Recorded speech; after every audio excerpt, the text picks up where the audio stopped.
구독, 좋아요, 알람 설정까지. 데이터 스테이션. 오늘은 브이로그를 올리는 날이다. 거의 2년 만에 찍는 브이로그. 저번 브이로그에서는 거의 일만 하는 미친 워커홀릭처럼 묘사가 되었는데, 과연 그 데이터 스테이션은 평일날 무엇을 하고 지낼 것인가? 거기에 대한 이야기를 오늘 풀어보고자 한다. 오늘은 그의 고등학교 선생님을 만나러 올림픽 공원에 찾은 날이다. 날씨가 너무 좋아서 새소리도 들리고 사람들도 많이 보인다. 사실 오늘 브이로그는 다른 사람들과 별반 다를 바 없는 브이로그다. 데이터 스테이션 그도 인간이기 때문에 쉬는 날에는 사람들 만나고 산책도 하고 꽃 구경도 하면서 하루를 보낸다. 선생님을 만나기 전 올림픽 공원 이곳저곳을 둘러보았다. 선생님과는 양식을 먹기 위해서 인근 식당에 오게 되었다. 오늘 먹은 것은 파스타, 미트볼, 그리고 스테이키까지 아주 뻔한 음식을 먹게 되었다. 그리고 여기 재밌는 부분이 한 가지 있다. 바로 이것은 대한민국에서 가장 작은 우리 선생님의 자동차이다. 마치 놀이기구를 타는 것 같은 이 자동차는 모닝과 스파크와 같은 다른 소형차들보다도 매우 작다. 지금 보다시피 한 차선에 차량이 이미 있는데도 우회전을 하기 위해 차를 통과시킬 수 있을 정도로 사이즈가 작다. 얼마나 작은지 내 차와 한번 비교를 해보았다. 참고로 저번 브이로그에 나오는 세르게이라고 하는 내 차는 팔아버리고 새로운 안드레이라고 하는 하얀색 SUV를 샀다. 대형 SUV라 그런지 선생님의 차와 비교했을 때 선생님의 차가 매우 그 크기가 작아 보인다. 정말 앙증맞고 귀여운 차다. 미팅이 끝나고 다시 동네로 돌아가 카페에 가려고 한다. 사실 평일날 카페에 가는 경우는 많지가 않다. 본래는 사격과 복싱이라고 하는 과격한 취미생활을 즐기고 있다. 하지만 헌충일에는 복싱장도 쉬고 사격장도 쉬기 때문에 정신적 휴양과 여유를 즐기러 카페에 가고 있다. 카페에 가기 전 저녁을 먹기 위해 고등어를 파는 한정식 집에 찾기로 했다. 여기는 주변에 몇 없는 한정식 집이다.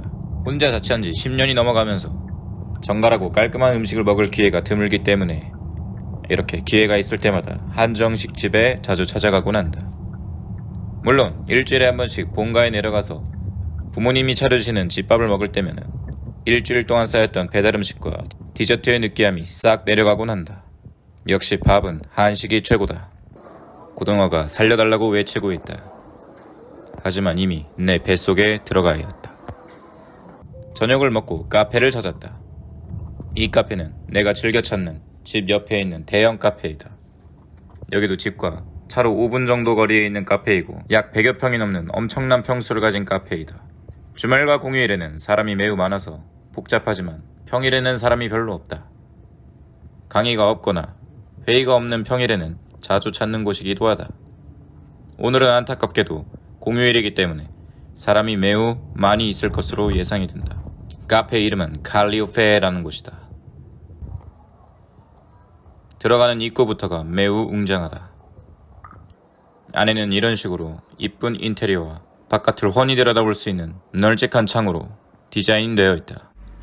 자리에 앉아 자연스럽게 태블릿을 켜고 딴짓을 시작한다. 사실 오늘 브이로그는 청년 아카데미 22기 한모 씨에 의해 제작이 되었다. 그의 간곡한 요청에 이렇게 노재민 브이로그를 또 만들어내게 된 것이다. 오늘 사실 할 얘기는 데이터 스테이션의 재미없는 일상이 아닌 그가 어떻게 시스템으로부터 벗어났는지에 대한 얘기를 하고자 한다. 대학교 3학년이 되고 나서 주변의 대부분의 지인들이 취업 준비를 어떻게 하냐고 물었다. 그러나 그는 취업 생각이 추호도 없었다. 성격 때문인지 애초에 동기부여가 되지 않으면 무언가에 대해 열정을 쏟지 않았다.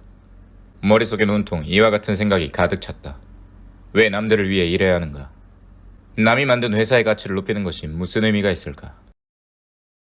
뭐라도 해야겠다는 생각으로 어릴 때부터 꿈꿔왔던 교육 사업을 한번 해보기로 했다.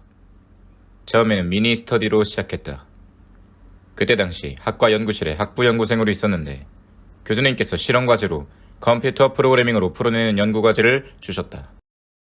자연스럽게 컴퓨터 프로그래밍에 대한 공부를 하게 되었고 파이썬이라고 부르는 언어를 공부하기 시작했다.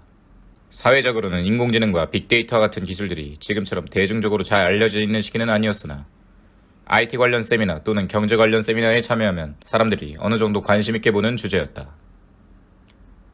거기서 얘기하는 대부분의 주제도 연구실에서 공부하고 있었던 파이썬이라는 언어와 겹쳤다. 그래서 파이썬이라는 프로그래밍 언어를 공부하면서 미니 스터디를 진행해보기로 했다. 주변에 도움을 구할 곳이 마땅치 않았기에 다른 IT 분야의 스터디들이 어떻게 진행됐는지 찾아보았다. 처음엔 엉성했지만 배우는 사람들이 쉽게 접근할 수 있는 커리큘럼을 구성했다.